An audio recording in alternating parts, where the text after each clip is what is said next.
Hello, DawgNation. I'm Brandon Adams. This is DawgNation Daily, the daily podcast for Georgia Bulldogs fans. We're presented today by Kroger, and we are glad to have you with us on a day in which we actually have some pretty sizable news to talk about. Texas, Oklahoma officially joining the SEC next season, not 2023, but 2024. That brings about big change coming for college football in more ways than one. We'll get to all of that, but it also brings about, I guess, one more year of normalcy, at least as we've understood normalcy, and maybe for Georgia fans, one final time to enjoy a few traditions that have been pretty special here for quite some time. So we're going to talk about that. We're going to talk about the one big, I guess, positive to all of this, and we'll just sort of figure out where it all goes from here. I think this is going to be an incredibly interesting conversation, as the thing that we knew on the horizon was on the horizon, but we just weren't quite so sure when it was going to happen. Well, now we know.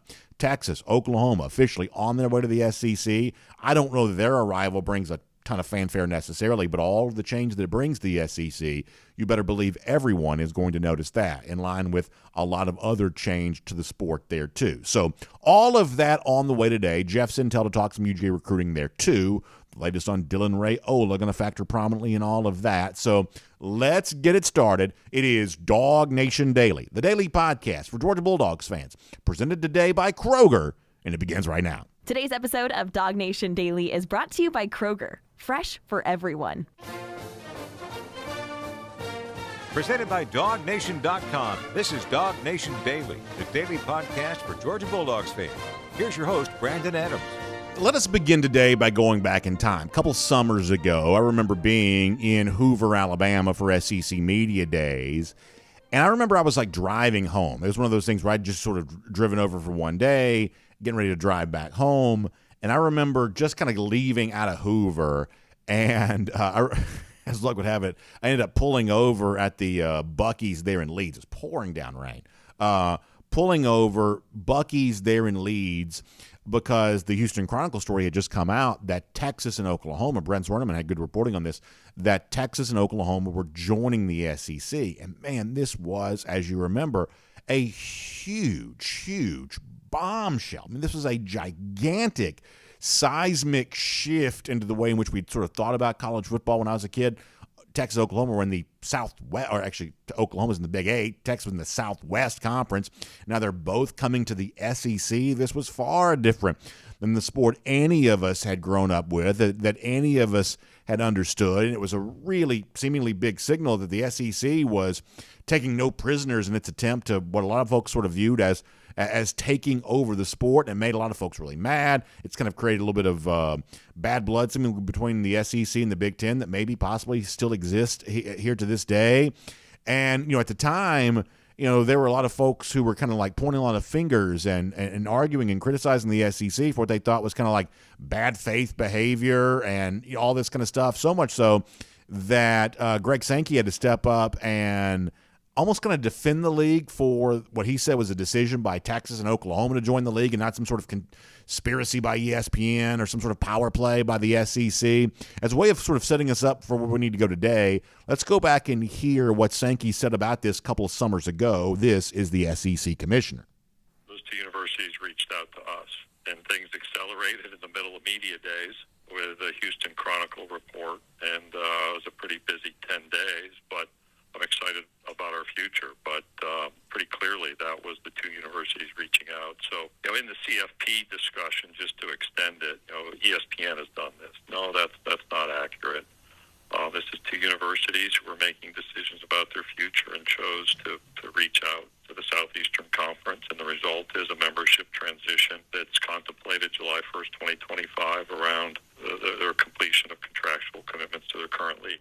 Now, here is the thing that I remember most about the aftermath of that period of time. Greg Sankey saying, hey, this is what Texas and Oklahoma want to do. We're here for them. This isn't an ESPN, sort of puppet master thing to kind of take over college football. This isn't the SEC trying to orchestrate some huge power play to try to, vanquish its other rival leagues. This is simply Texas and Oklahoma wanting to make a move. Here is the thing I remember the most from that time, and I think we still see a lot of evidence of this even now.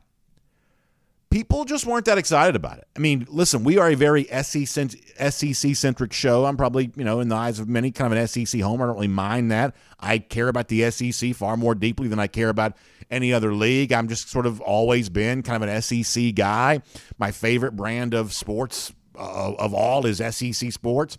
And even, those of us who take a lot of kind of regional pride in being the SEC and being the best league, the SEC getting bigger in the eyes of some, maybe better, back when this first was announced, I just remember how few people seem to be really kind of touting that, and how few people seem to be really viewing this as a great flex of, oh, wow, look how powerful the SEC is.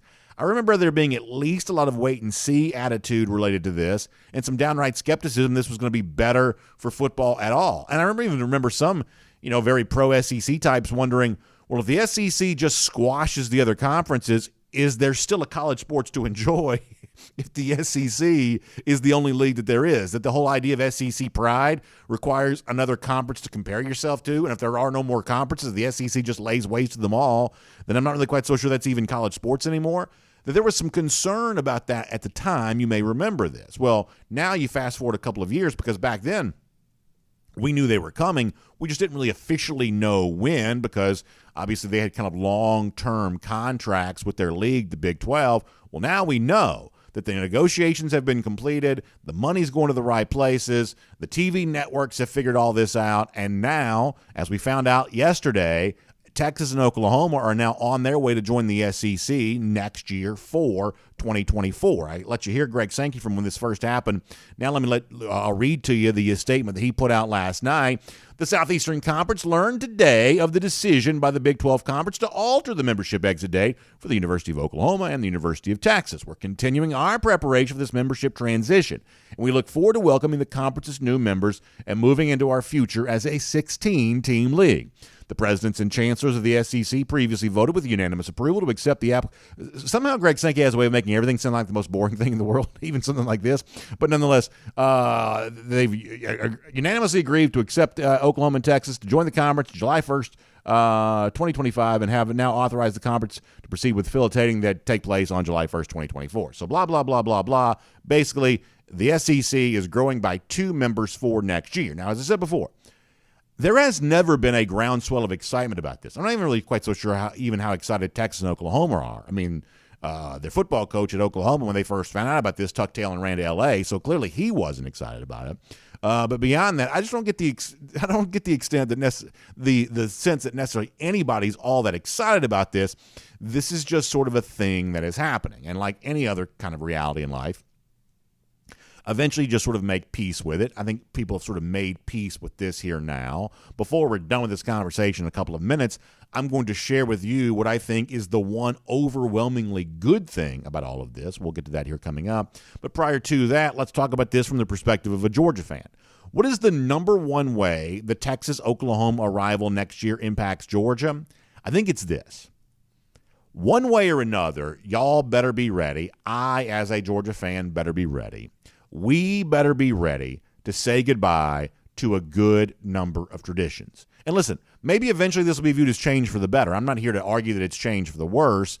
I'm just simply saying it is change, and things that you have enjoyed, things that have been a big part of your life, are almost certainly about to no longer be a part of your life, and in one case, maybe possibly no longer be a part of your life. And so this year, with 2023 sort of feeling like the last year of normal, you better be ready to enjoy. Let me kind of run through what I'm talking about here for a moment.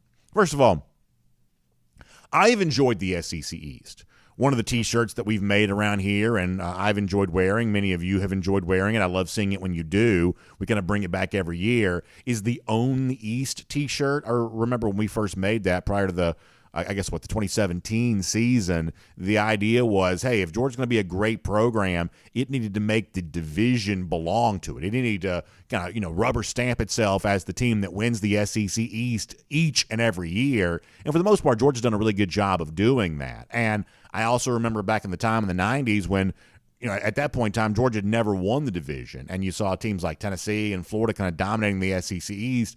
And for a lot of Georgia fans, they were longing for the moment that they could see their team repeating those appearances in Alabama, just like the Vols and the Gators of that era were doing, and now we're here, and it's been, I think, a great thing. And the pathway towards doing this, with a lot of the games sort of slotted near the same time each and every year, there has been some schedule change with that. But for a long time, you sort of knew you're playing this team then and this team then. That was kind of the steps along the way to, as we say around here, own the East. That's been really fun. Well, this particular year almost certainly is going to be the last year of any SEC East. It'll be the last year that Georgia has a chance to own the East. I'm not here to complain and say this is a change to the worst and, worse or anything like that. I'm not necessarily here to say that. I'm just simply saying it is going to be a change.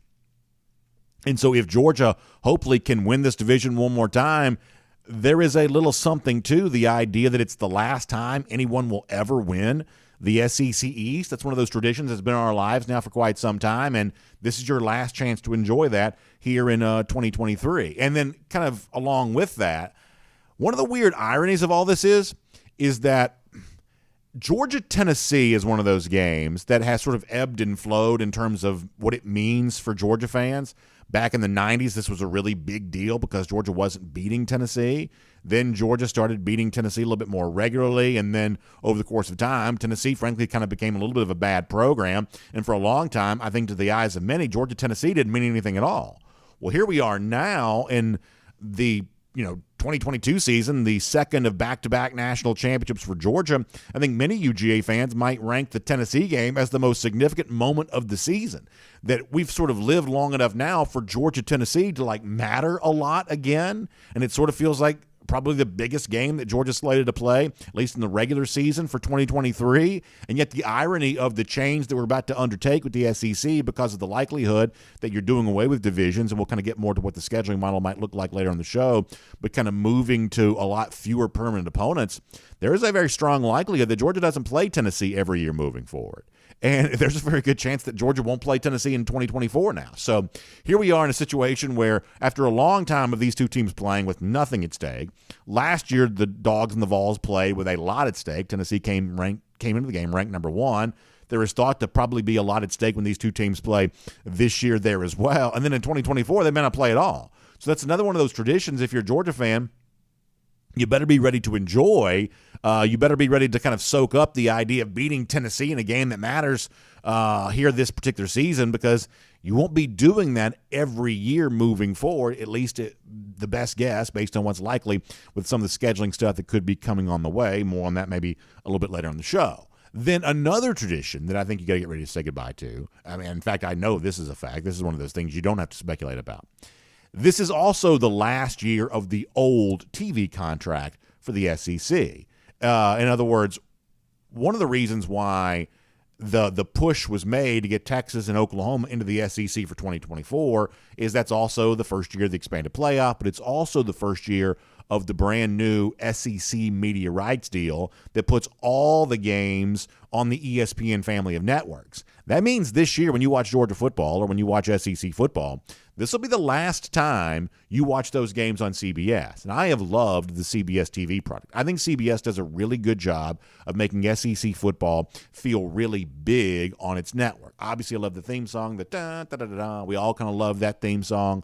But I just think that the SEC on CBS has always felt like a really big TV product. And one of the things I've expressed as some concern, when the SEC moves all of its games over to the ESPN, SEC network sort of family of television networks, I think a lot of things on ESPN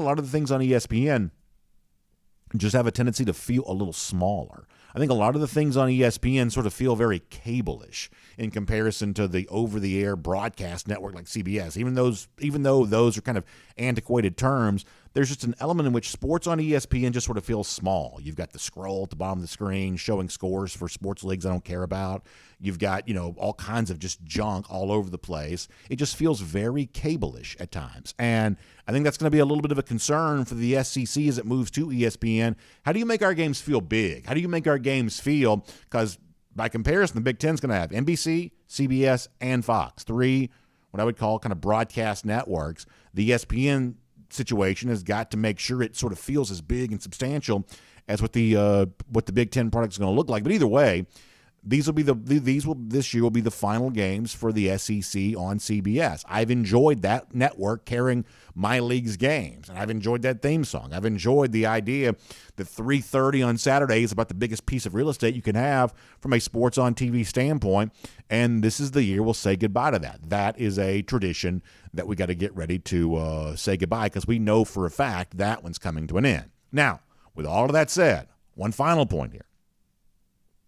We can pretty well guess for sure there will be no divisions. And if there are no divisions, we can make an educated guess. There's a very good chance that Georgia, as I said before, will no longer be playing Tennessee each and every year. And we know for a fact that Georgia's about to stop playing its games on CBS after this year, new TV contract with ESPN. That's all, at least in the case of the TV thing, certain and very likely when it comes to some of the other stuff. Now, one final tradition, this is more speculation, but it's also one of those things I think you got to be very much on guard for.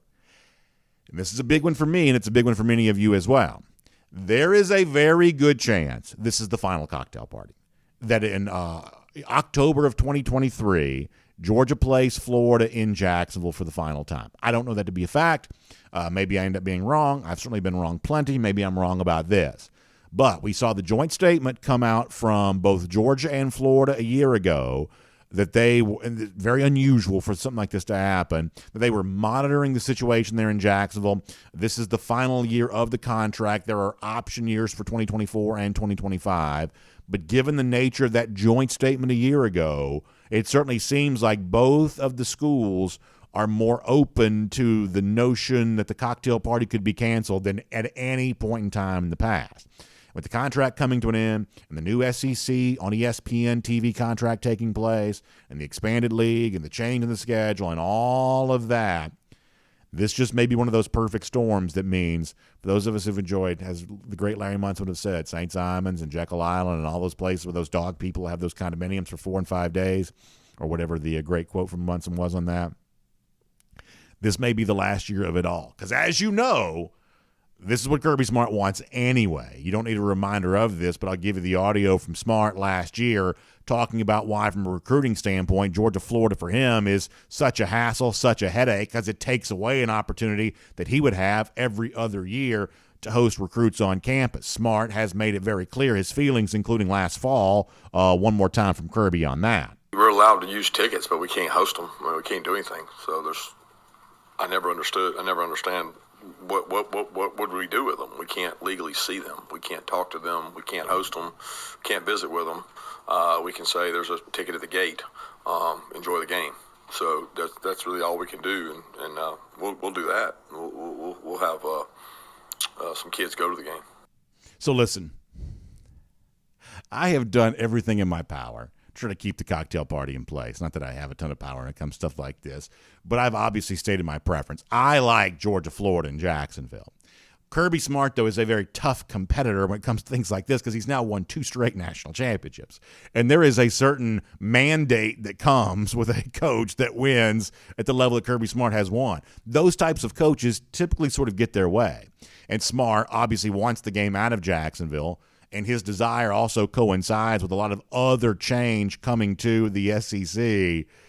This sort of feels like, if I have to be honest, one of those other traditions that if you're a Georgia fan, you better be ready to say goodbye to it, and you might be wise to enjoy it as much as you possibly can this year because of at least the chance that exists that it might be going away. So a lot of traditions that are out there for Georgia that might play out for the final time here in 2023. My advice to you is to make sure you enjoy them. Now, I do think there is one overwhelmingly positive thing about the change that's coming up for the SEC starting next season. I'll tell you about that, but first let me introduce the show.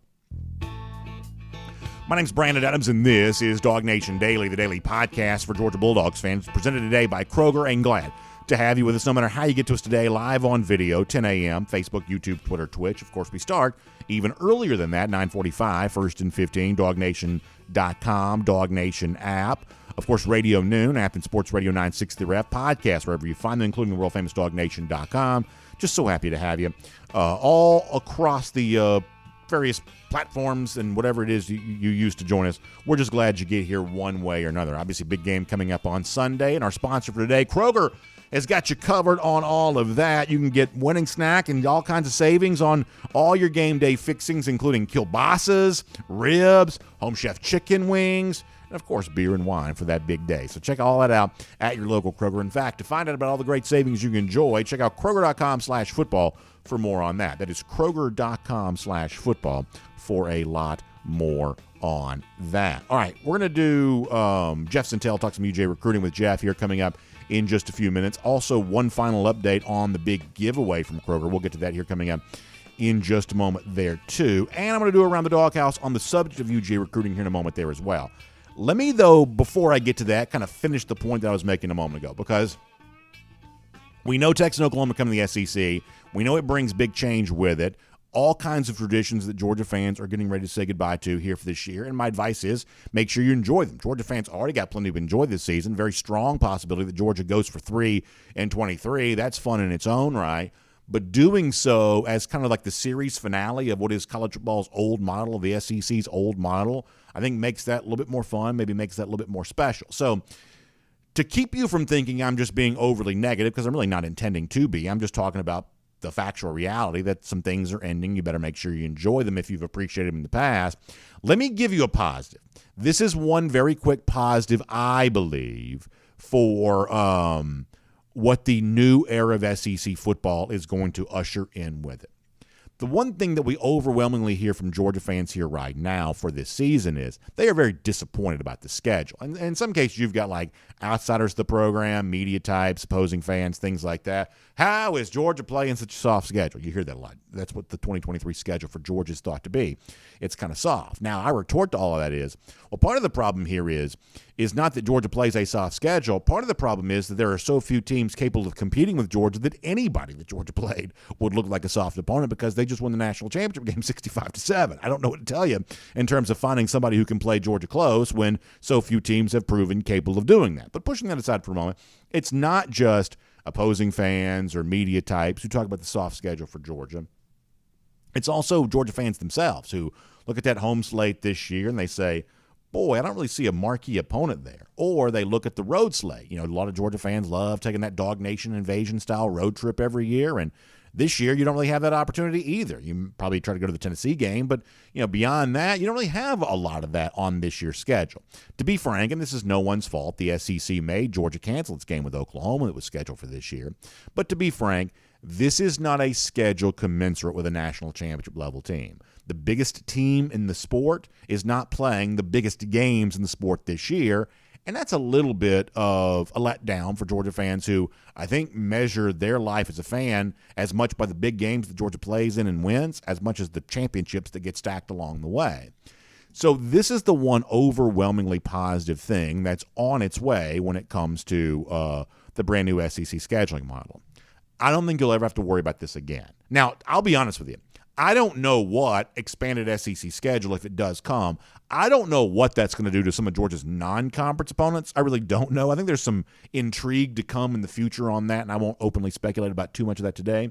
But there could be some unanswered questions related to what about some of these non-conference games that Georgia's supposed to play in addition to the one that just got canceled against Oklahoma. What's coming up with some of those? We'll get to that probably eventually.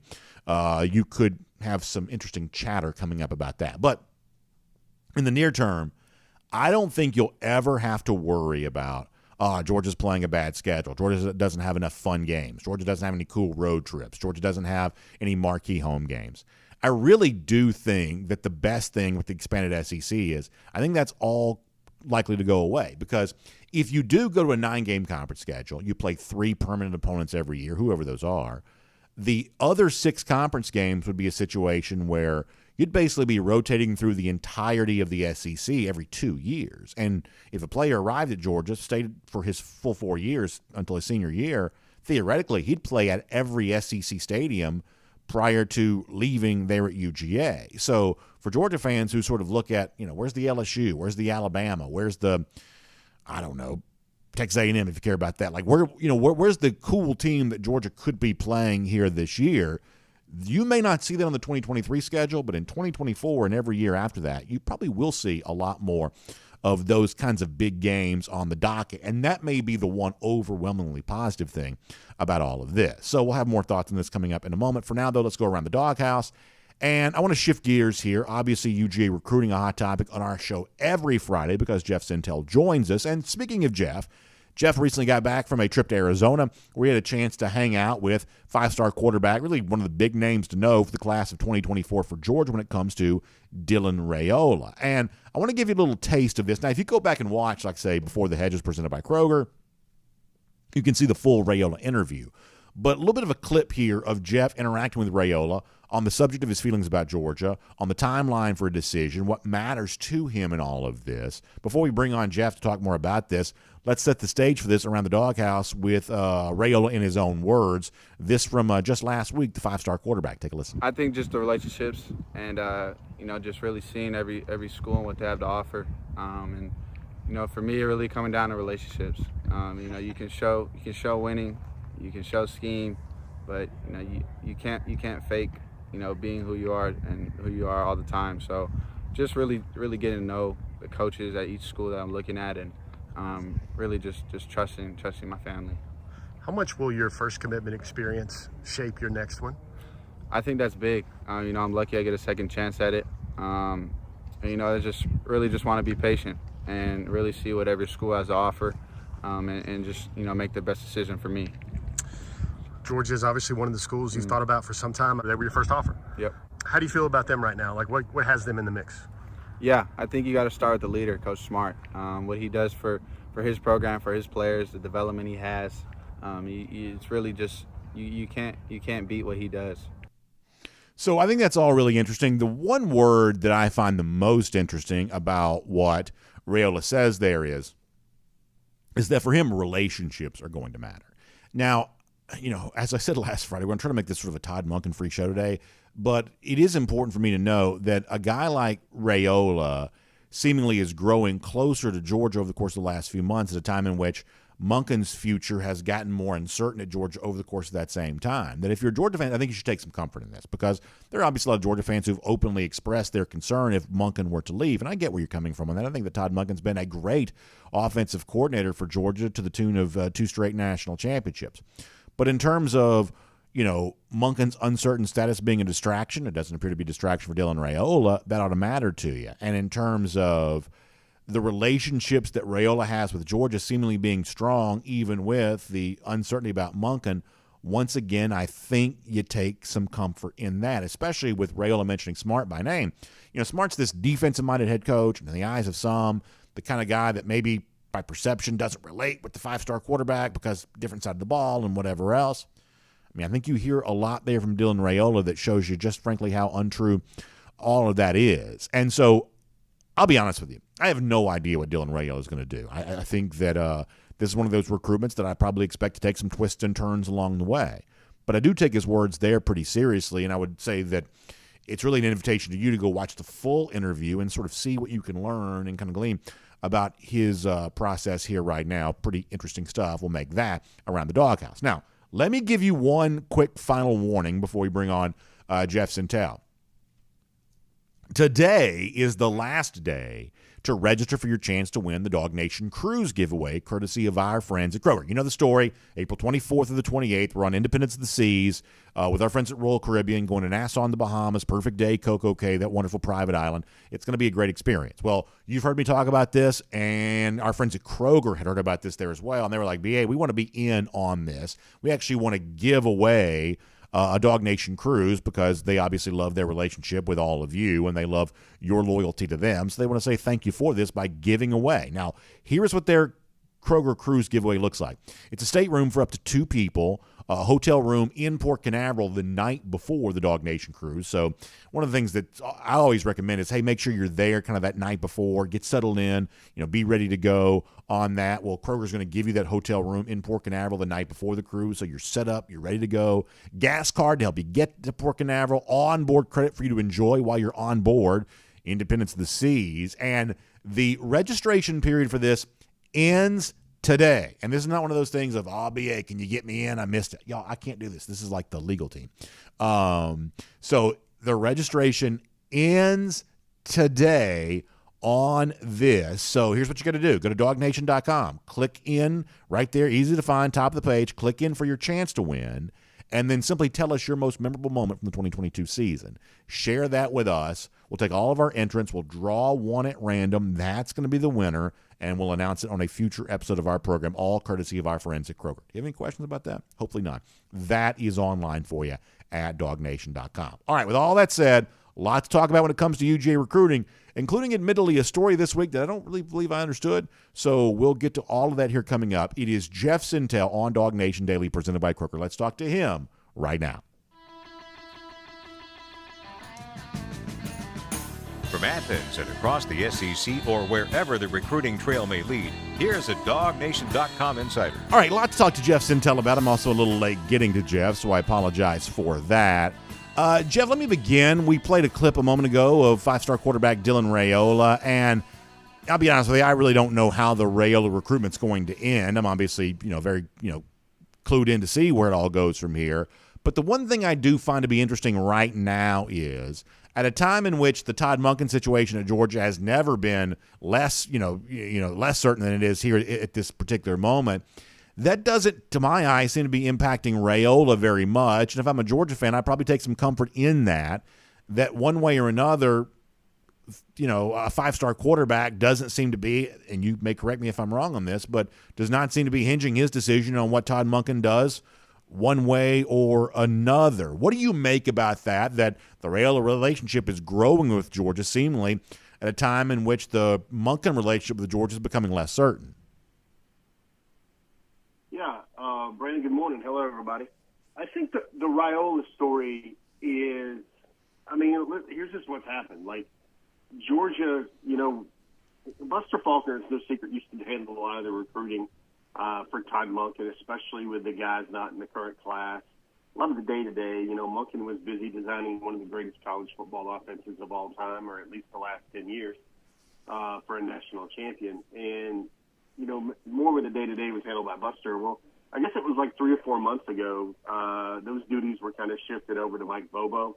Of course, Mike Bobo is certainly revered by the Raiola family because of this connection to Matthew Stafford. Matthew Stafford and the Raiola family, certainly, there's just a great story I can remember thinking of when I think his father, Dominic, was a fourth or fifth year veteran in the league, and Matthew Stafford was a rookie, and he invited Matt over for Thanksgiving. He shared Thanksgiving with his family, and basically those guys have been so tight, best of friends ever since. Dylan either calls him Uncle Matthew or his godfather, with interchangeable terms there.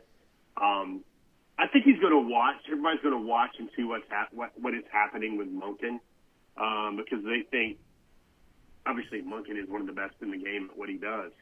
I think, kind of like Deuce Robinson said a while back, Brandon, that there are a lot of things that he likes about Georgia, and it's more than Coach Monken. I think, every time I've talked to Dylan, the things that come out to him are about Kirby Smart, the leadership, the development you would get at Georgia. And frankly, Brandon, I'm going to just say this. Most of the recruits, when they talk about Georgia, maybe the most attractive thing in terms of the developmental piece here is getting to go against that defense every day. And Brandon, I think I'm sounding very sort of conservative here when I think that there's probably another 6 or 7 first-round picks on Georgia's defense right now, provided they develop the way they can. So I think the chance to go against future NFL players in practice every day under the culture of Kirby Smart, that's one of the things Dylan also said, is he said that it really seems the guys care for one another, they play for one another, they bleed for one another. That's also something we've heard from Deuce Robinson as well. There's a lot more things to like about Georgia than just the offensive coordinator, as great as he may be right now. Why will this situation be different than Arch Manning was a year ago, where Georgia was right up in the middle of all of it right until the very end? If you are a Georgia fan, you want to be more optimistic about Raiola, why will this situation be different? Well, number one, Georgia was probably top 2, always top 2 there with Arch Manning as well. The Manning family said that NIL wasn't going to be a factor. Of course, no one wants to say that. Brandon, doesn't sound really cool to say NIL is a factor, but you kind of believed it with the Manning family given their means, and you believe it right now with the Dylan Raiola family. I just think the reason why it would be different is maybe Georgia wins this one, Brandon. Maybe that's the one you want to hear. That's the thing you'd like to hear. I think Georgia has shown a lot with how they developed Stetson Bennett over the last couple of years and had him play and perform at a national championship level. A lot of players see the talent and skill set that Stetson had, and they figure that they should be able to replicate some of the same things in the Georgia offense.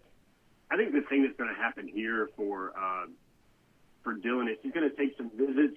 Really, he's already been to USC. He's got Georgia and Nebraska coming back to back, and Brennan, it's really just a projection about how he's going to feel after those back-to-back visits. Whatever combination of factors for Dylan that feels the best for him, that's usually what he's going to do, even in this NIL area. We'll say this: very chummy with Georgia commitments, very, very chummy with Georgia commitments.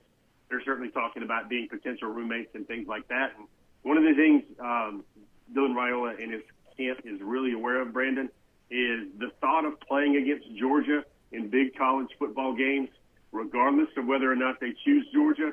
That's something that weighs heavily on a lot of these guys' minds. Yeah, if you go to Georgia and play against Georgia, that's probably a pretty good selling point here right now. Now, I thought it was interesting this week that Georgia also extended a quarterback offer to the class of 2024. I think that Jake Merklinger is a very good prospect. Just pretending that Dylan Raiola doesn't exist here for a moment, or Ryan Puglisi, the other quarterback commit, doesn't exist. I think that Merklinger is just a really good prospect if you're just evaluating him in a fishbowl by himself. What does it mean for all of this that Georgia did extend that offer to Merklinger this week? Yeah, I think, Brandon, it's just, there's a lot of times Georgia doesn't ever offer 30 quarterbacks in a cycle, but they do offer about 10. And really what I think it is what Georgia's trying to do is something that Alabama has done a couple of times, which makes us think it's possible. Last year in the cycle, they got Eli Holston, and they also got Dylan Lonergan, 2 top 10 quarterbacks, 2 top 5 quarterbacks in the class. They also did that in years past with Mac Jones and Tua Tagovailoa. So it happens, although it is rare. But I think Georgia has the standard, the pedigree right now where they can take 2 top 10 quarterbacks. Really, Brandon, when you look at it, the math does make sense. Regardless of whatever happens with the derby between Carson Beck, Brock Vandegrift, and Gunnar Stockton, I feel by the time 2024 rolls around, very likely only to see one of those guys in a Georgia uniform.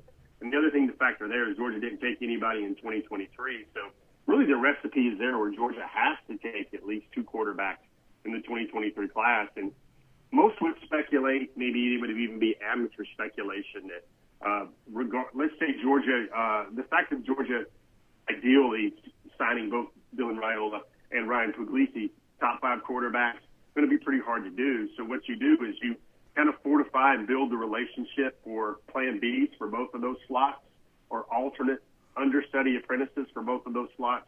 Because you can't start recruiting a kid, as you know, Brandon, once the guys say no and go somewhere else. You got to start working on it and building a relationship.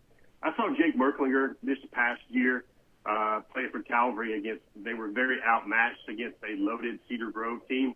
Very athletic, Brandon, very big body, very athletic body, going to be certainly that dual threat that Kirby wants to see under center for years to come at Georgia. I just think he was very, very flushed, and he was always running on the move and having to operate out of the pocket. I don't know if his, pocket awareness, overall passing game, what he has to bring to bear, I don't know if it's as advanced as what I've seen from other guys in the state, other top-rated guys in the state over the last 4 or 5 years. I hear he's going to get there. I hear he's finally working with some great trainers down there in South Georgia and also Florida. I expect he has all the tools, but really looks like kind of raw right now on the raw side there to me. I want to shift gears here to another guy you spent time with lately, and that's 5-star tight end Deuce Robinson. That's a class of 2023 player, of course. I guess that's the last 2023 guy that's out there for anybody, I guess, for the most part. And I think he's spoken out. 24/7 Sports had this quote earlier this week that he's viewing April 1st as, I think he calls it the cutoff date to make a decision about where he wants to go. And I guess it could come sooner than that. He has also indicated that he'll be being there, he says, whenever move-in day is. What do you make of this, I guess, addendum to the timeline here for Deuce Robinson, the fact that by spring break, basically, we'll know what Robinson's doing? Yeah, here's some new information. He had to kind of sift through that a little bit, Brandon, because I don't know if we've reached the point where decision deadline dates are headlines rather than specific dates. But what it does is it lets the world know two things. Number one, big, bold, italic font that he's going to play college football. That's something he has reiterated to me at every turn. He wants to be a college football player. There's going to be no huge Major League Baseball payday that will likely buy him out of that college football dream. Brandon, it's what he's always wanted to do, and I've got a lot of stuff coming on Deuce over the next, 3 or 4 days that it takes me to put together about it's really an uncommon dream, but it is his dream he wants to do, Brandon. A lot of folks look at this story the wrong way. They feel that, he's the accomplished 5-star footballer, and this baseball thing is a fling or is a tryst. Well, Brandon, it's really not that at all. He's been playing baseball all his life. I mean, I think he got to the age of 12 and he'd already played baseball in 21 different states. And really, the steady girlfriend in his athletic relationship was always baseball. The new girl in school that's turned everybody's head, that's kind of football with his career, Brandon. Didn't really even start playing tackle football and full pads football until he was a 9th grader. So really the bedrock, I guess, of his athleticism has always been around baseball. The thing that it shows me is, number one, going to be a college football player. He keeps reiterating that stance. Is number two is he's not going to wait until the Major League draft in order to make his decision, the Major League Baseball first-year player draft.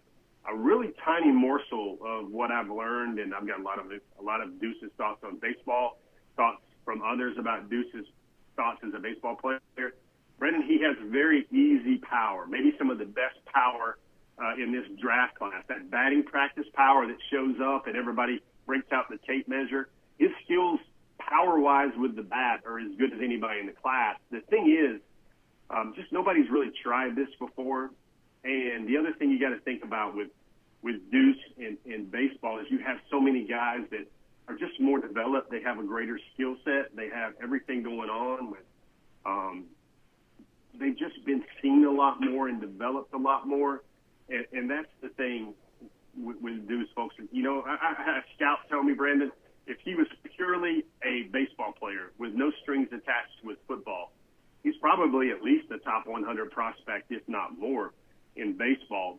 It's just the thought of someone shelling out so much money for a player with, not a clean resume in terms of he's going to play some football, he's going to be limited in his development cycle according to other folks.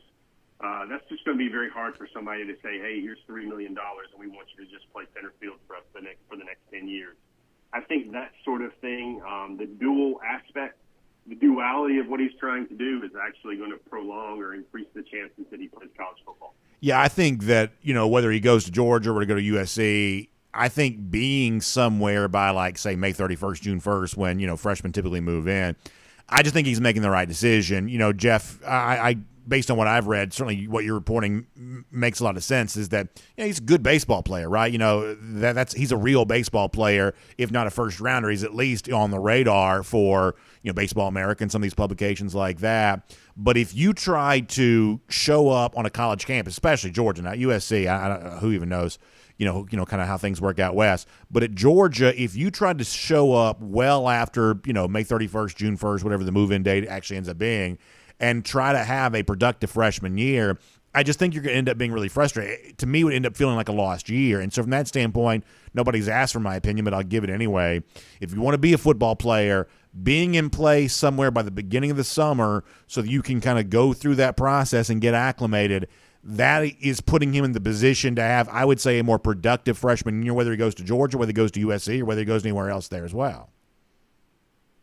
Yeah, I'm with you on that, Brendan. I'm congruent with that. The thing for me is you see him, and I'm just going to say this. I think he's going to wind up, at least early on in his Georgia career, I think he's going to wind up being a receiver type. I think that will be easier. I think that will be quicker for him to do. He doesn't have all that experience in being a hand in the ground, attached blocker type tight end that Georgia likes to use. And Brendan, let's face it, he's got a lot of DK Metcalf and Mike Evans to his game. Can you imagine trips on one side and maybe Deuce alone by himself, one-on-one with a defender, and you're just going to throw that ball up and have him go get it with a huge catch radius and incredible vertical at 6 feet, 6 inches, 6'5". I think that's going to be really tough for defenses to deal with, even in practice situations. And I think that's the quick, easy impact for a guy like Deuce to make an impact quickly, whether it's a USC or whether it's at a Georgia. I mean, I think it is a fascinating story. One of the lines I've already written that you guys will see on DawgNation.com is I think he's the most fascinating story of the 2023 recruiting class, because not only just for the fact that the story hasn't ended yet, there's a couple more chapters, a couple more laps. I've seen him on practice fields in football, Brandon, for high school All-American games. I've seen him in batting cages. I've watched some of the raw video for him working out. I'm going to reiterate this point. He just looks more natural, more comfortable, more like he belongs, as oddly as it may seem, as a 6'6", 225-pound center fielder. Looks very comfortable, looks very natural in the cage and in the box. And for me, somebody figuring out a way they can fashion him into becoming a first-round draft pick in football, it doesn't seem like a tall task either way, Brandon, but it seems like there's a little bit more work and a little bit more polish necessary with football, just because he's still so very raw at it. Let me finish with this. I'll let you take this anywhere you want to. Go with it. We have found out that Texas and Oklahoma are going to be in the SEC next year. That means all the schedule changes, everything that comes with that, it is all on the very, very near horizon. How do you think this impacts Georgia recruiting, the new look SEC that's about to be a reality for us as soon as this time next year? I don't think it's going to affect Georgia recruiting much at all. Maybe you might laugh at this, Brandon, but I guess I'm in a joyful mood today. It might be a chance for Georgia to hand out some L's to more people that decide to say no to committing to the G. Like, you can think of a certain quarterback in Texas. You can think about guys that might go to Oklahoma. You can think about certain receivers. But I think that Georgia-Texas matchup, whenever they meet up in the next, 3 or 4 years, perhaps 2004, 2005, one of the storylines will be that Manning fella who decided not to go to Georgia against a loaded, probably number 1 or number 2 or number 3 team in the country in Georgia. I don't know if Georgia's recruiting efforts can get any more nitrous oxide, can get any more of a boost, get any more of a spiked effort because of the schedule. I'm sure we'll hear things about Georgia, Florida, and Jacksonville, and how that could help Georgia recruit even better than it already does. But brother, I don't think they can recruit much better than they are right now, especially with all these facilities, especially with the fact that they've got the NFL pipeline just humming right along, and now they've got back-to-back national championships. It really has reached the point where they just pick the guys they want. They select more than they recruit. And, you hear it all the time. Georgia is like Georgia, this is what I hear a lot from a lot of kids and a lot of fans, is Georgia is like that girl that has all the great grades. Her dad's loaded. She's got a great personality. She's beautiful. And it's very hard, very, very hard not to look the other way when Georgia comes calling, or Georgia sends you a text message, or Georgia says hi, because right now you want to talk about the pinnacle and the zenith of college football. The Dogs are clearly right there. Jeff, it is fascinating stuff. Thanks for your time here on DawgNation Daily, presented by Kroger here today. Hope you have a great weekend. You mentioned a good story coming with Deuce Robbins. We'll look forward to reading that from you at DawgNation.com as well. And, of course, talking to you again very soon, too. Hey, Brandon, have a great weekend, man. Hope everybody gets lucky and winds up joining us on that Royal Caribbean cruise. Thanks to Kroger, man. It's going to be a lot of fun. Yeah, can't wait for that. Thanks a lot, Jeff. Let's take a look around the rest of the league. This is SEC Through. Yeah, interesting stuff from Jeff Sentell there. And,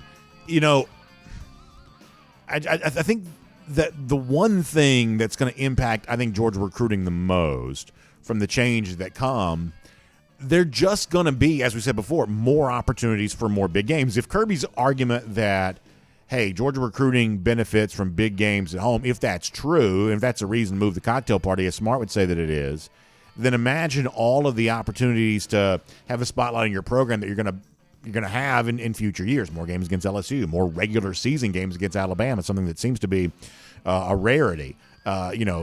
Texas may not be very good, but they bring a lot of attention with them. Oklahoma, kind of the same way. But how about this? How about in future years in which you're hosting playoff games? Because in a 12-team playoff world, that seems like that's going to be a part of what the future looks like, too. The chance to have a playoff game in your own stadium. How much of that becomes about the recruiting thing of, hey, we're going to get, I'm assuming you're going to get a chance to use those tickets however you want to, and we'll see a big crop of recruits coming to playoff games, maybe something we haven't seen before when Georgia's not one of those top 4 seeds.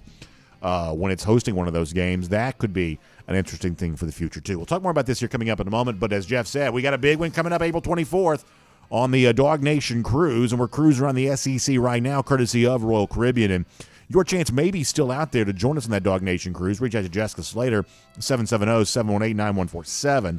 That's 770-718-9147. You can also check out a website that she's put together specifically for you, information about the DawgNation Cruise.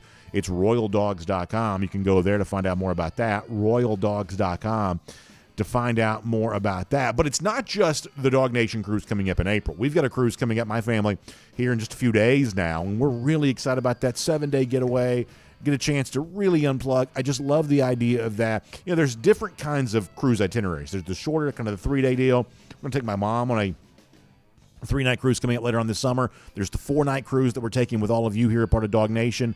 But when you can, if you can find that full week to get away, which is not always an easy thing to do, but if you can find that full week to get away, there is something about the 7-night cruise which I love, because, you know, sometimes it kind of takes me a second to sort of get in cruise vibe. You know, it's like Royal Caribbean does a great job of kind of making the sort of the process, as they kind of say, go from the car to the bar, kind of get off the out of the car at the port, work your way onto the cruise ship. They make that a pretty frictionless experience, pretty easy to do. And yet still, for me, you know, when you've come from a busy world and, you know, it takes that little second to kind of maybe kind of get unwound and relax and kind of get into that cruise mode.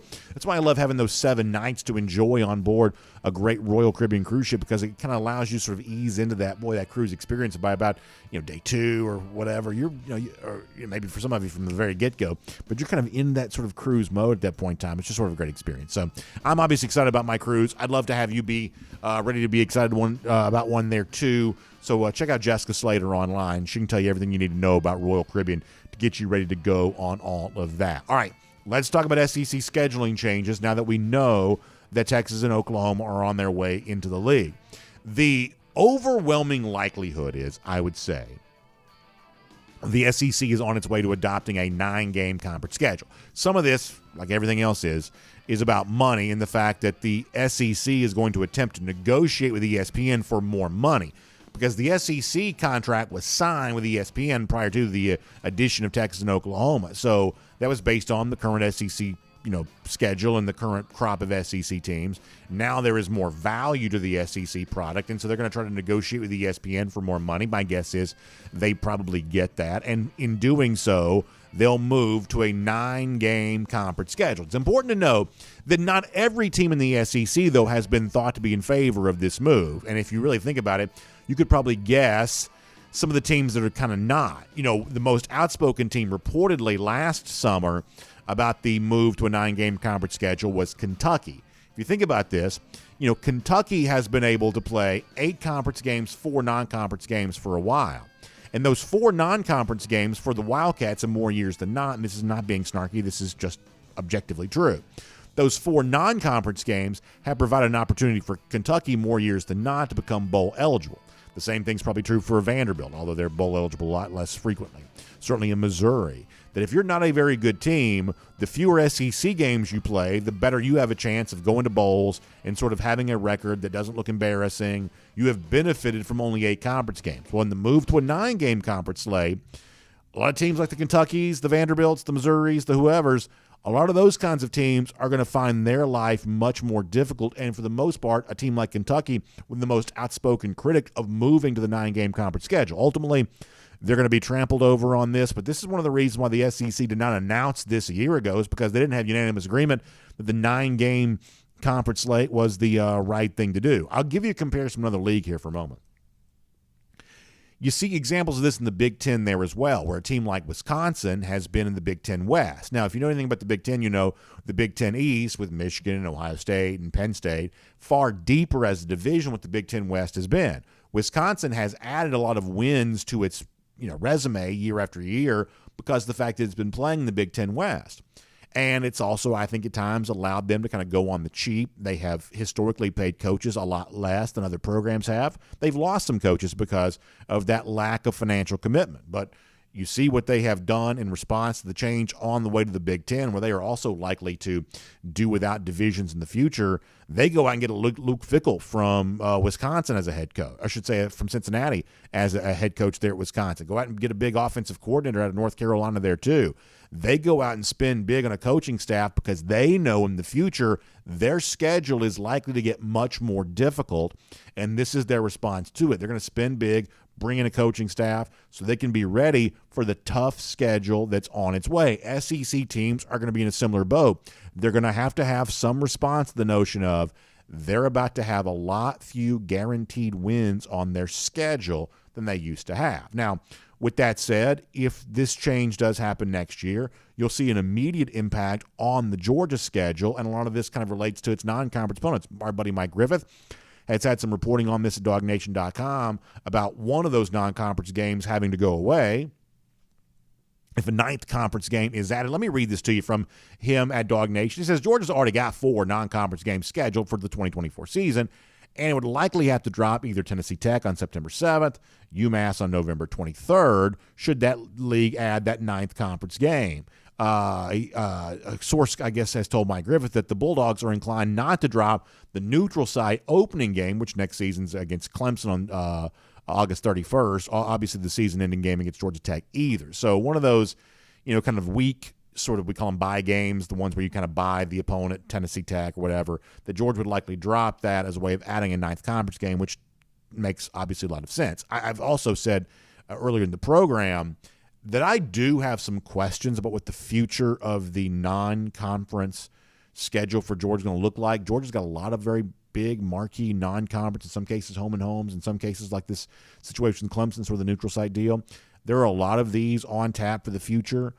I am not quite so sure what the future holds for some or all of those. I think that could be interesting to see, just given the change that's afoot in college football. I think that's an interesting discussion to be had, but for now, it's just too speculative to actually have it. But you could see more change coming, I believe, with some of the non-conference games that Georgia has on its schedule. For now, though, if you are moving to the 9-game conference slate, if you are going to have the 3 permanent opponents and the 6 rotating opponents, the big question for the SEC becomes, what are the games you have to play? What are the games it's sort of okay to do without? Because you're going to have to do without some big yearly traditional games to make all of this work. And if you're a Georgia fan, to me, there are 2 games you have to play. I think you have to play Georgia-Florida, and I think you have to play Georgia-Auburn. Georgia-Auburn's the Deep South's oldest rivalry. Georgia-Florida is the Paul Feinbaum and others have said in the last few years has been sort of the biggest rival in the SEC in the eyes of, guys like Feinbaum back when, Mullen was still there. It was, in his mind, bigger than the Iron Bowl was at the time. The Georgia-Florida has been a very big rivalry. Florida's not very good right now. Maybe they will be again at some point in time. But regardless of the situation in the given year, over the course of a long number of years, Georgia-Florida is a rivalry game that has to be played. Well, what else has to be played? I'd say Alabama-Tennessee has to be played. I would say, obviously, Alabama-Auburn has to be played. Egg Bowl has to be played.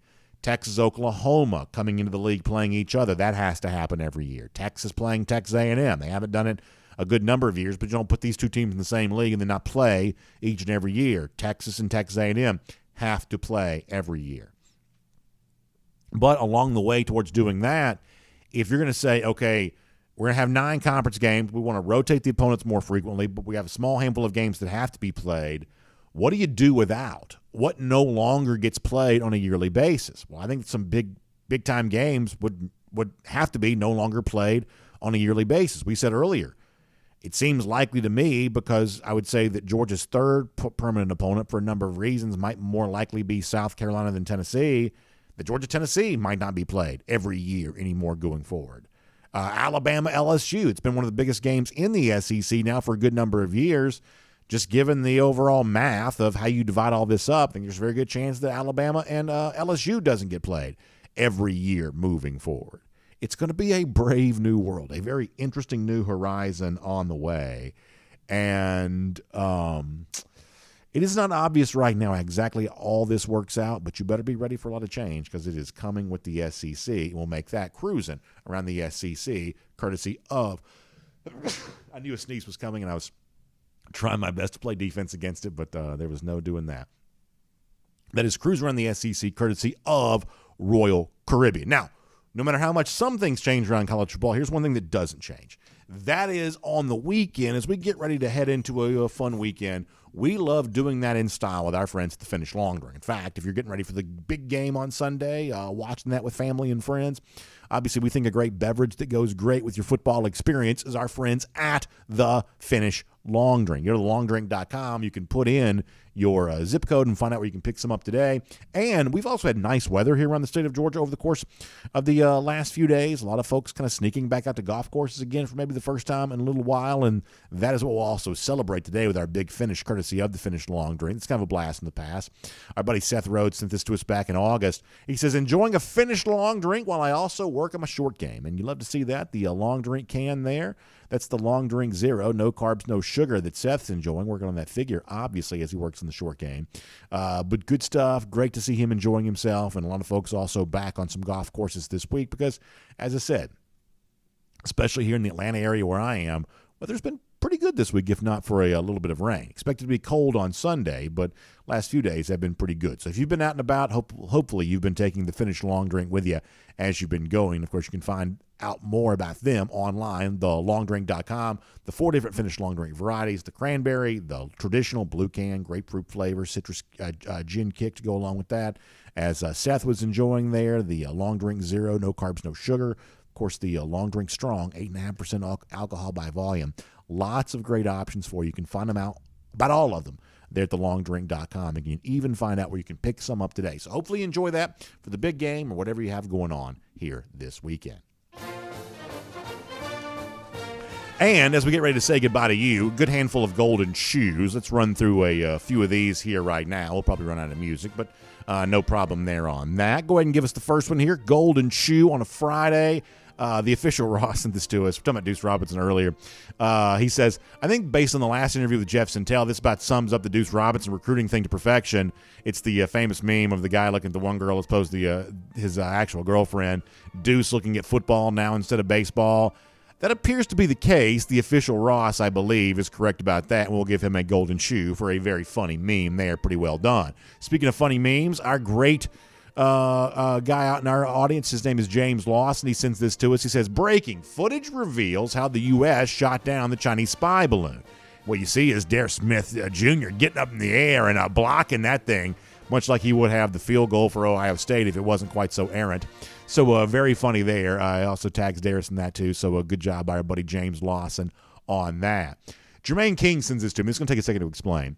So he tags me with a guy named A. Cooper 98, who has an unbelievable tattoo. The realism and the detail on this Keely Ringo interception tattoo is just amazing. I mean, it is just amazing. Jermaine King shares this with me and says, BA, are we going to take up a collection and pay this artist to tattoo the actual image of Marco Wilson throwing the LSU player's shoe to put on my arm? I don't know that I would look good with ink. I certainly wouldn't look as good as Mr. Cooper does there. But if I ever got a tattoo, that might be what I would get. Jermaine tags it with a BA Golden Shoe Tattoo Fun. Go for 3 and 23. Jermaine, that's really funny stuff.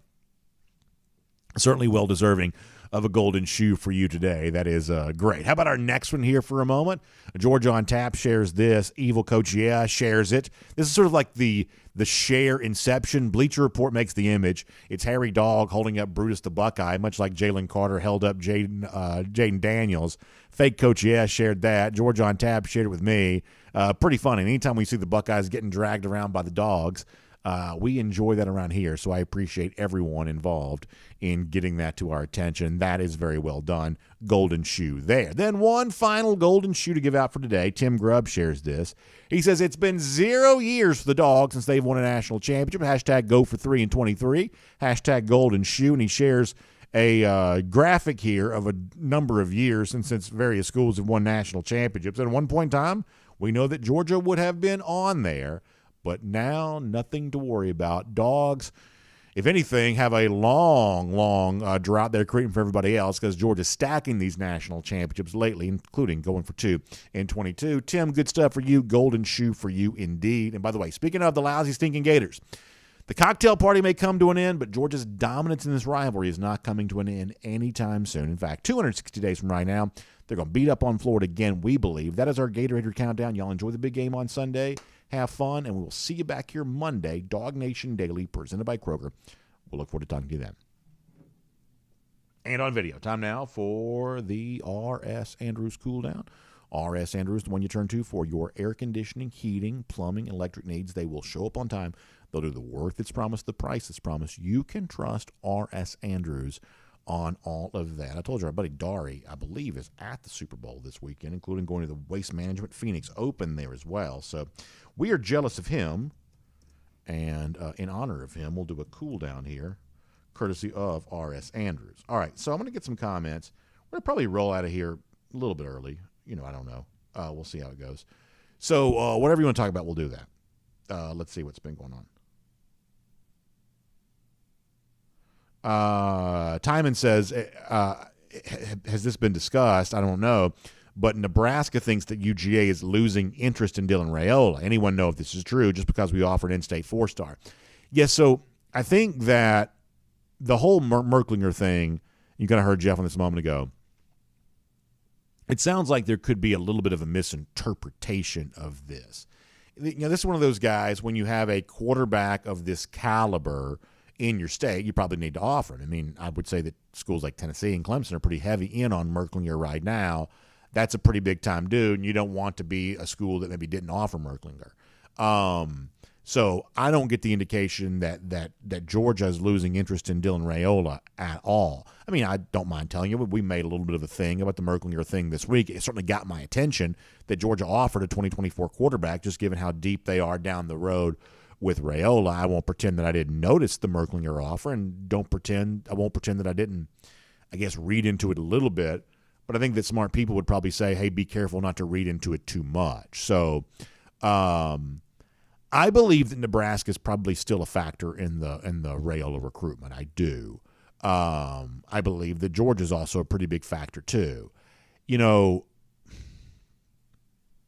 I guess last year I probably made a pretty big deal about my belief that Arch Manning was going to come to Georgia, even at a time in which not all that many people were necessarily saying that. I don't have a similar prediction on Raiola. Obviously, the Manning prediction turned out to be wrong, so maybe I should just sort of sit this one out. But I don't have a prediction on Raiola. I honestly don't know if I have any idea what he's going to do. But I don't believe that the Merklinger offer means that Georgia's losing interest in Raiola. I think that Georgia's had interest in Dylan Raiola for quite some time, even dating back to last year when they were still recruiting Arch Manning. So I do believe that Georgia is heavily involved in the Raiola recruitment, but they did offer Merklinger this week. But that probably, I guess we'd be wise not to read too much into that. Thomas Tyson says you got to offer the top in-state quarterbacks whether you want them or not. It's optics. Now, yeah, I think that Thomas is right about that, and I also think, as I said before, maybe the best way to think about the Merklinger thing is in just a fishbowl of just Jake Merklinger, is he a very good quarterback? I believe that he is. So in just the fishbowl of that, I think that you would be very happy with Jake Merklinger. But obviously when you expand this out to the larger horizon, now it's the comparison of Merklinger and Raiola. Pretty obvious that Raiola is, I would say, Georgia's top preference here. So it's obvious that Georgia has certainly put a lot of priority on Raiola. We've seen, coaches out visiting him, a few days ago, as for instance, they're on that. So it's obvious that there's a lot of interest in Raiola, but to at least kind of keep a little iron in the fire when it comes to Merklinger, probably a wise thing to do too. Bubba says, I just hope they fix our pathetic SEC rotation.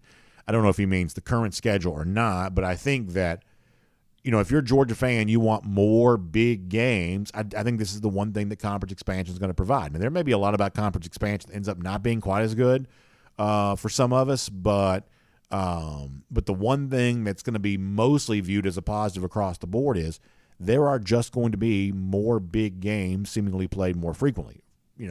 Just the basic math of this is if they go 3 permanents, 6 rotatings, that means every 2 years you'd play every team in the league, and every 4 years you'd visit every stadium in the league. Now, I am of the belief that playing more like rare opponents is not necessarily better. Like, for instance, a lot of people complain about, oh, well, Georgia's never played at Texas A&M, which I guess is kind of weird and sort of like an anomaly. But to me, it's not that big of a deal. In other words, like, would you rather not go to Tennessee this year so you could go to Texas A&M? I'd say no. I mean, there's a little bit of history between Georgia and Tennessee. That's already kind of a big game. So the point is that I'm not always necessarily sure that, hey, just doing something you haven't done before or doing something you haven't done quite as frequent, I'm not as convinced that's a change for the better as some people seem to be. But the overwhelming media consensus is, oh, we need to play more games between teams that haven't played each other quite as much. It's almost like the media's bored by what we've been doing, and so therefore, they're pushing to see something different. But I'm not quite so sure there is a groundswell of fan stuff about that. I mean, I think for every 10 comments I hear about the media talking about Georgia not playing at Texas A&M, I hear like one from a fan, and I'm not really quite so sure what that means. But this appetite for something new and different, I would say mostly comes from the media. It doesn't make it bad. I just think it's kind of a media creation. DawgHouse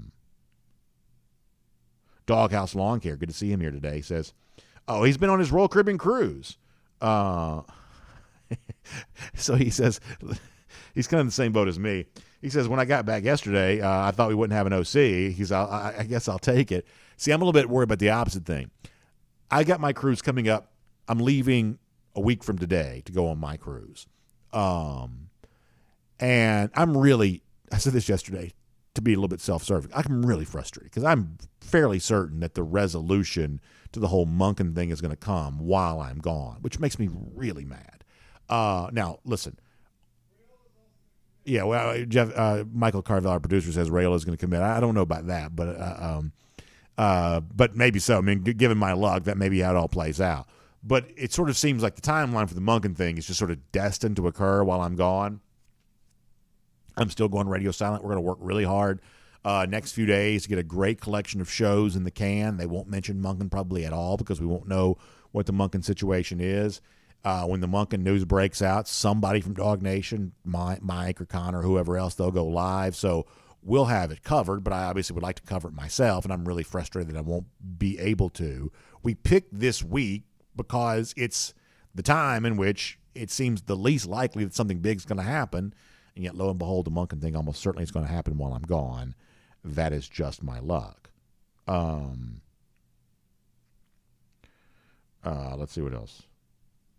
Frank Patterson says, I need to make the Monken announcement live from Cozumel. If you want my wife to throw me into the ocean to dump me overboard, if you want that to happen, then that would be a good way for that to happen. Hey, honey, I'm sorry, I can't go play with you and the kids in the pool or the ocean right now, or the beach. I got to go do this this video. I believe that might be the end of our what has up until now been a happy marriage. Jay Shipe says, I need a mobile hotspot cruising studio if I'm going to spend 10% of my life on cruise ships. Honestly, I wish that were the case. If I could do that, if I really had the true like mobile studio like that, listen, I love the football season. I would never be, away during football season. But once it's not football season, if I could still do the show every day, but just sort of bounce from port to port and bounce from Caribbean location to the other, just stay tan 12 months out of the year, you think I wouldn't do that? Oh my gosh, I'd do that in a heartbeat. Because honestly, y'all wouldn't care as long as the show still functioned the same way. Wherever I was would be nothing but my business, right? Zebulon Owen checking out and doing so in style with the family before he does. I love that. Let me go to Facebook here for a moment. And it'll always take a few minutes to load because that's what Facebook always does. I'd say the least reliable of the big tech platforms, although still arguably the most popular. On Facebook, Johnny Prescott says, I'd be interested in DawgNation cruising on a charter bus to some of the big away games. We've done that in the past, our DawgNation Invasion type stuff. I'd say there's a really good chance we do that again. Now we need Georgia to play one of these big games again. Is there a possibility that we could take a DawgNation Invasion this is just me thinking out loud. I have no backstory on this. Could we take a DawgNation invasion to Knoxville in November? It's not bad. Not bad. Not a bad thought. Ken Holcomb says tattoos are too permanent for me, but that's a great moment in UGA football history. Yeah, the Ringo tattoo on our Golden Shoe winner is amazing. Great moment. Also, the detail's amazing. I think you have to be like really rocked up for a tattoo to look good. And that's amazing. Now, I can only imagine what the process must have been like to actually get that on your skin. Like, I'm just anti-tattoo. And I don't mean like religiously. I mean, that's not my business. I just mean that I am very anti-tattoo. I don't think I'd ever look good with them. I wouldn't really want my wife to have one. I'm not like turning my nose up at them. If you like them, I'm not mad at you for liking them. I'm not saying anybody should or shouldn't. I'm just saying I'm just very kind of, I guess, as you're probably not surprised to hear, kind of conservative about stuff like that. I would look terrible with a tattoo. But that looks amazing. And if you're really like rocked up or whatever, tattoos probably look good. But I always imagine, what would that look like on me when I'm 75? And that's where you kind of always run into a little bit of trouble. Ryan Walker checks in to say, I think our dogs will be losing a lot of culture and traditions. Let me get the rest of this. But the thing I'm thinking about is the fact that we will be. He says we're going to create our own new traditions with Kirby building and having one of the greatest college programs ever. Yeah, I think that's true. Is that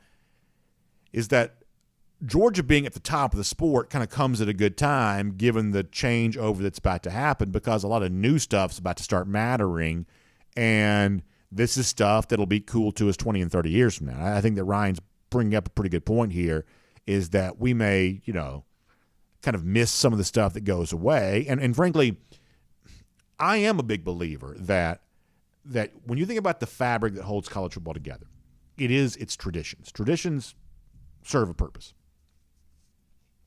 And that you can take the fabric that holds college football together and you kind of pick at them a little bit and nothing happens. But if you ever do this with like a rug, if you just sort of keep picking at it, eventually you can kind of fray to the point where it doesn't hold together like it used to. That you could do permanent damage to college football by making too much change. It is possible.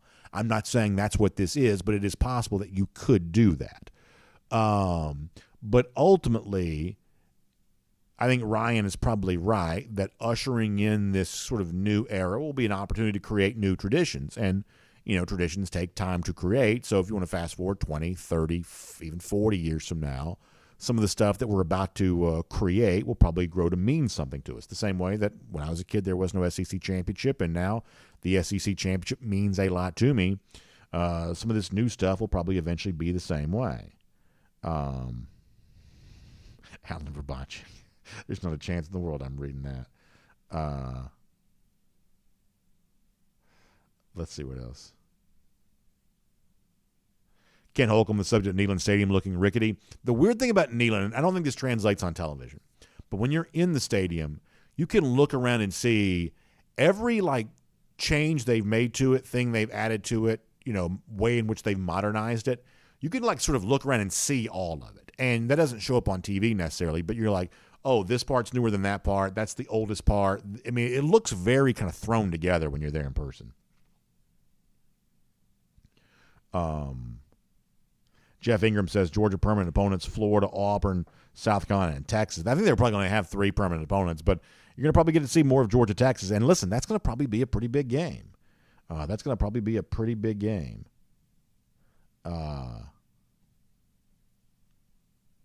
Miriam Corbin says she thinks Tennessee in November would be fun.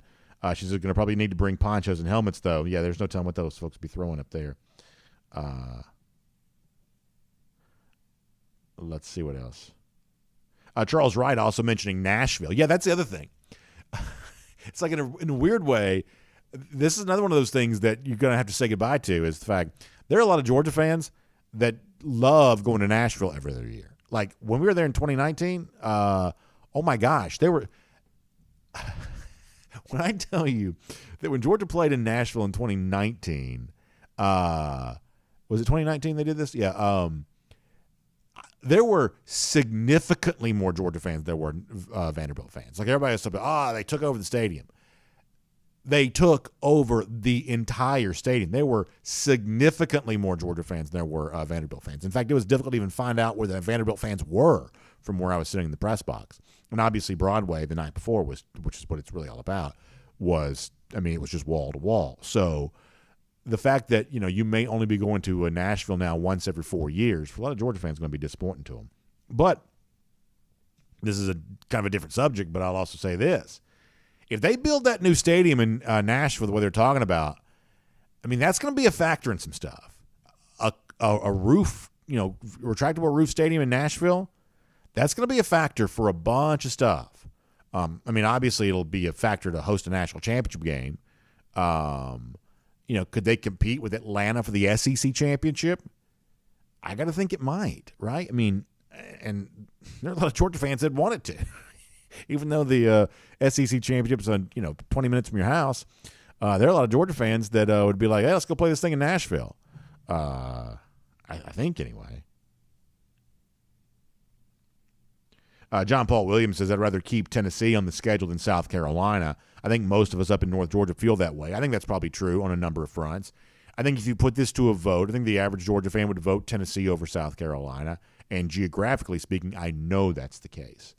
I think South Carolina as a permanent opponent for Georgia, if that happens, is probably a concession to South Carolina more so than a concession to Georgia. In other words, I'll give you a different example here. So Alabama's 3 permanent opponents, if I had to guess, I believe it's certainly going to be Auburn. It's certainly going to be Tennessee. Those are games that have to be played. Who is their third going to be? If I had to guess, it's probably Mississippi State. Now, Alabama doesn't care a rip about Mississippi State, but Starkville is, I think Starkville is as close to Tuscaloosa as any 2 SEC towns are to each other.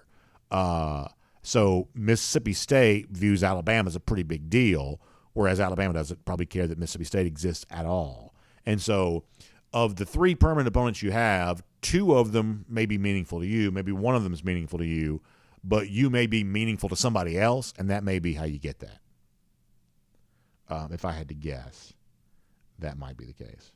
Marshall Fleming was in Nashville in 2019. He says it was all UGA fans. And, y'all, that's not hyperbole.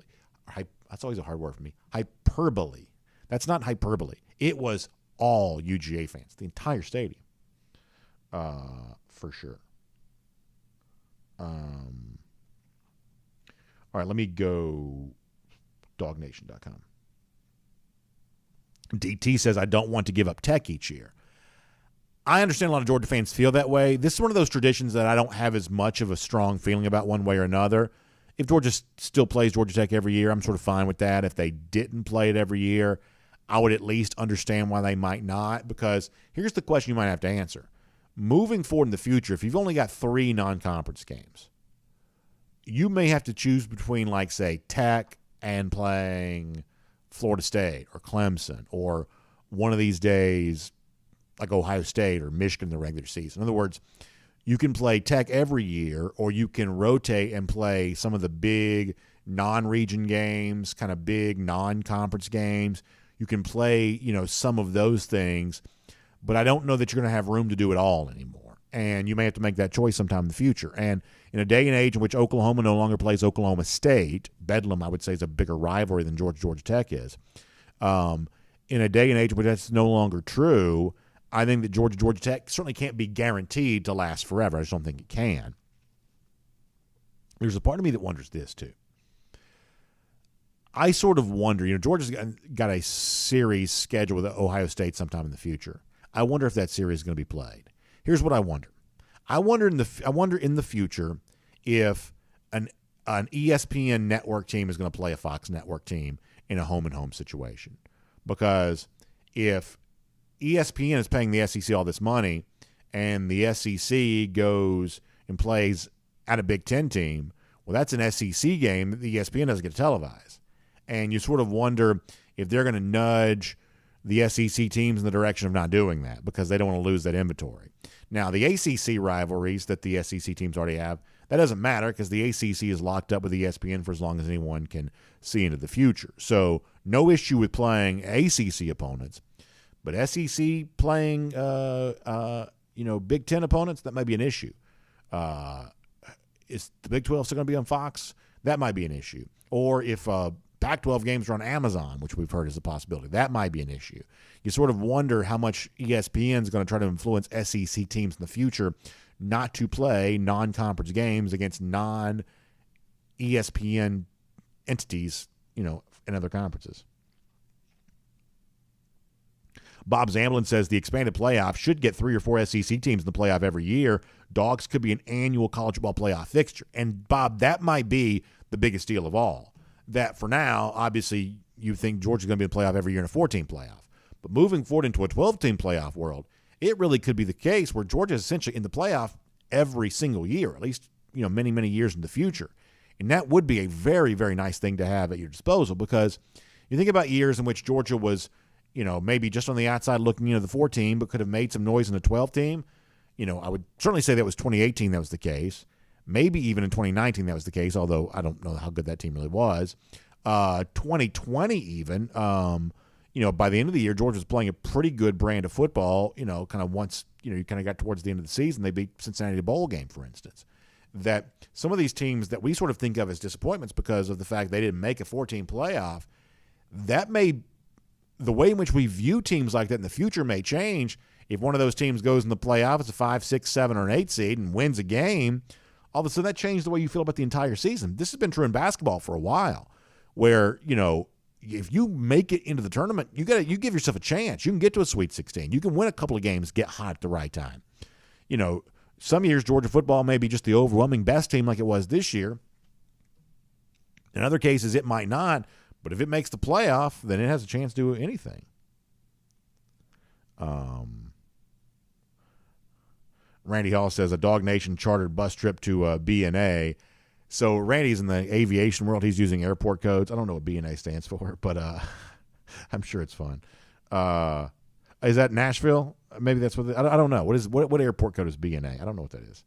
But I'm sure Randy could get it done, though, for sure. Ken Holcomb says, I'd rather go to Nashville than Jacksonville. I get that. The Jacksonville thing is one of those deals where it's really more about the surrounding area. It's about St. Simons, it's about Jekyll Island, it's about Amelia Island. The actual city of Jacksonville's got its problems. But the area around that, even, some like you want to go down St. Augustine, Jacksonville Beach, somewhere like that. It's sort of more about the surrounding area than it is actually about the Jacksonville city limits. Let me go back over to YouTube, and then we'll do kind of like one final trip around the sun here. Kenneth Holt says teams like South Carolina and Auburn are going to be the most helped out with getting rid of divisions. They routinely have 2 of the toughest schedules in all of college football. Kenneth, I think you're 100% right about that. And you may be zeroing in on those 2 right there because, especially in Auburn's case, they play the entirety of the SEC West plus Georgia. In most years, their schedule will be easier than that. In South Carolina's case, we've seen them kind of ranked near the top of strength of schedule last few years because it's Georgia every year. It's the crossover SEC West. It's also Clemson. They're going to probably get some more balance to that. So Arkansas, for whatever reason, always seems to be playing a really tough schedule. They may benefit from some of this, although their 3 permanents, if they got their way, would be doozies because they are a West team. I'm talking about Western team. They want as much Texas and Texas A&M as they can probably get. Those are important recruiting rivals for them. How Arkansas will be treated will be interesting because,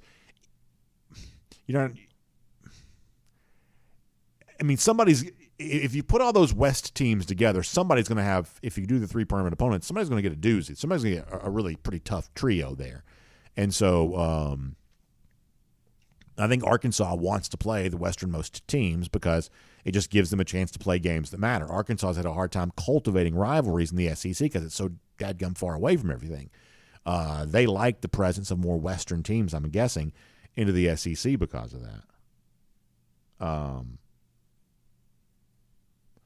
G. Grace Bama Boy on the subject of Arch Manning about whether or not he truly is the best player. Yeah, we're about to find out. I think that Arnold, the Oklahoma signee, may be the quarterback most ready to play of all the incoming freshmen, more so than Nico, more so than Arch. I think a couple of the rating services did downgrade Arch, right? A couple of them did not leave him as the number 1 overall player in the country. And so we're going to find out, Arch Manning, who put up big numbers against what some people have called less than stellar competition, how good is he really? Now, I think also in this current age in which we live in, because of NIL, maybe some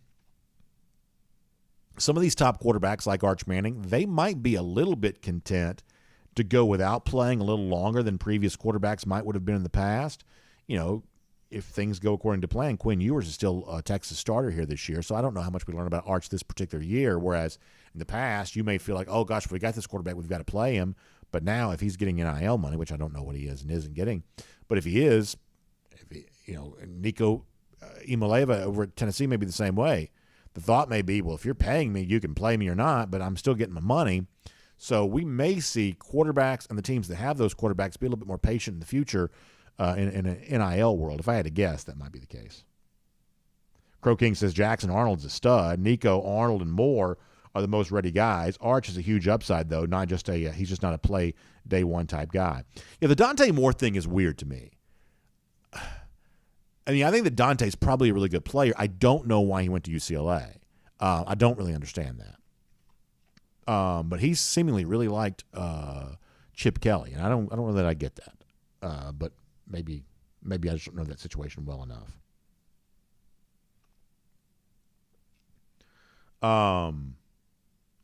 Paul Moon says he thinks that Raiola may be better than Arch. I mean, I think there were plenty of people last year that thought that. They just weren't saying it out loud. But I think there were plenty of people who kind of thought that probably. Let's see what else. Pizza Man says, why can't Georgia Florida be a home series instead of neutral? I would guess it probably is. Now, I also think I haven't heard anything about Texas Oklahoma leaving the state fair, so it's kind of funny that you may do away with Georgia Florida as a neutral site deal, and you may keep Texas Oklahoma as a neutral, which would be kind of weird, but you may do that. All right. Let's see what else. Lee Burrow says Georgia continuing the Ohio State beatdown. Team 27 softball dogs up 2-1 on the Buckeyes in the top of the second on ESPN Plus. Hope the Lady Dogs can keep the Buckeyes' misery going. There you go, Lee. Thanks for the update on that. Great to see. Yeah, we were watching some TV last night, and they just started showing a couple softball highlights, and I did not quite realize we were to softball season. I know baseball season's coming up in a few days, but softball gets started early, man. Wow. G. Gray's Bama Boy says that Bo Nix coming back caused more to flip. Could be the case. I guess Kenny Dillingham leaving may have had some impact on that too, maybe. Could be right about that. I just think that I don't quite know that Dorian Thompson Robinson, and we're getting kind of way off the topic here, but I don't know that Dorian Thompson Robinson had quite the most effective conclusion to his career there at UCLA this year, and I'm not quite so sure if I was Dante Moore, I would have signed up for UCLA, but as I said before, maybe there's a lot about that I don't quite know. Randy Hall says, yeah, BNA is the airport code for Nashville. There you go. I'm not always the most, expert when it comes to the airport code thing. Back over in Facebook, then we'll get ready to go. Hope you all enjoy the big game on Sunday, too. Looking forward to Super Bowl. Philip Jordan Wells, looking forward to his weekend. Philip, hope you enjoy it. Ken Holcomb says, I do like Nashville, many of the gorgeous mountain areas, and you can get out of the wilderness. Yeah, I love the drive to Nashville other than the Chattanooga traffic. I love the Chattanooga traffic is always terrible, but it's a beautiful drive. I mean, I hate to admit this, but Tennessee is a pretty state. Not a lot of pretty people, but pretty state. I will admit that. Brian Lindsay, thanks for the kind words. Good to see you here today. Denise White-Loper says, did y'all see we had a $43.6 million surplus? Yeah, that money's interesting, man. I mean, Georgia's piling it on. I saw where Ohio State's piling it on. I mean, the best programs are raking it in. There is no doubt about that. Let's see what else. Keith Volt says, I went to Jacksonville every year since 1976 until just a few years ago. He says, I'm too old now to handle the hassle. I get that. I know where you're coming from on that. Matt Rukavina says, are you saying that Tennesseeing is Tennessee believing? Yeah.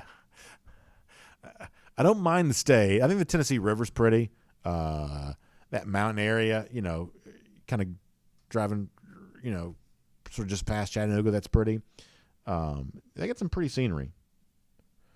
But that's about it. That's about as close to a compliment as I'm going to give to Tennessee.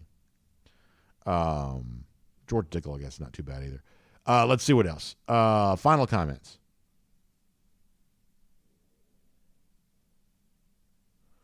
Anything else before we say goodbye here? DT, thanks for the kind words.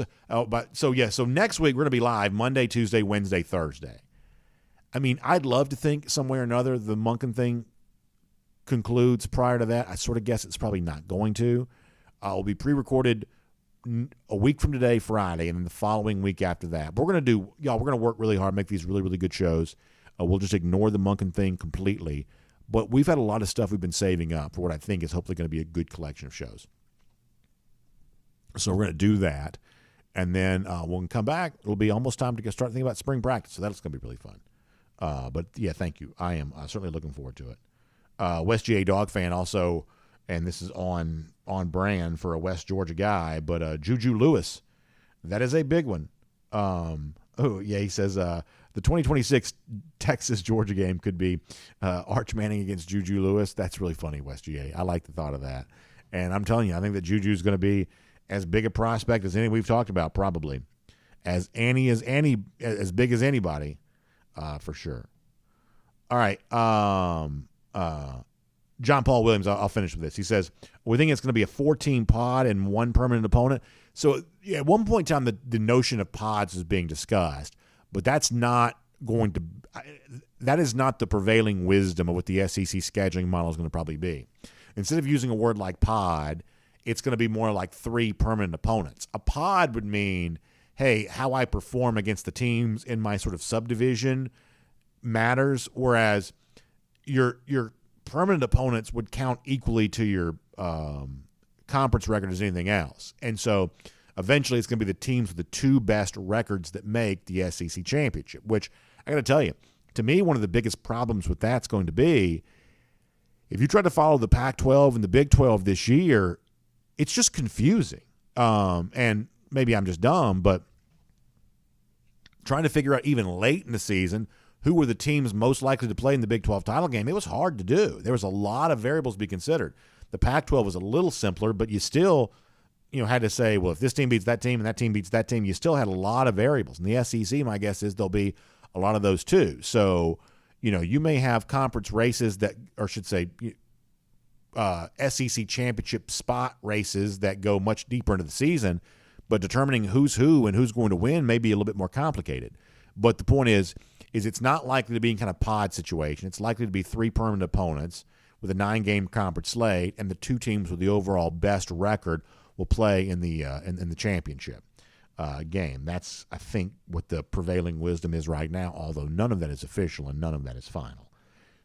So all of that said, thanks for being here. Y'all enjoy the Super Bowl on Sunday. We will see you back here Monday. Also, check out the AJC online, AJC.com. They have an interesting story up there right now. We don't want to talk about like news stuff too much here on the show, but I do think this is worth your attention. Really interesting look at how, and a lot of you have kind of experienced this in your own life, the investors, like big corporate style investors, are kind of coming in and they're buying a lot of houses for sale, and it's kind of had an impact on the housing market. Listen, not an opinion thing. I mean, I'm not here to tell you what's good and what's not.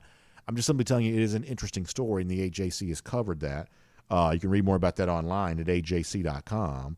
Also, Super Bowl coverage and everything else, you can get all of that online at ajc.com. And, of course, check out our friends at RS Andrews online, rsandrews.com, for your air conditioning, heating, plumbing, electric needs. They will show up on time. They'll do the work that's promised, the price is promised. You can trust them on all of that. Water heater, if it goes out, in many cases, RS Andrews can replace it for you the same day. So find them online at rsandrews.com. Enjoy the weekend. We'll see you back here Monday. DawgNation Daily, presented by Kroger. We'll see you then, everybody.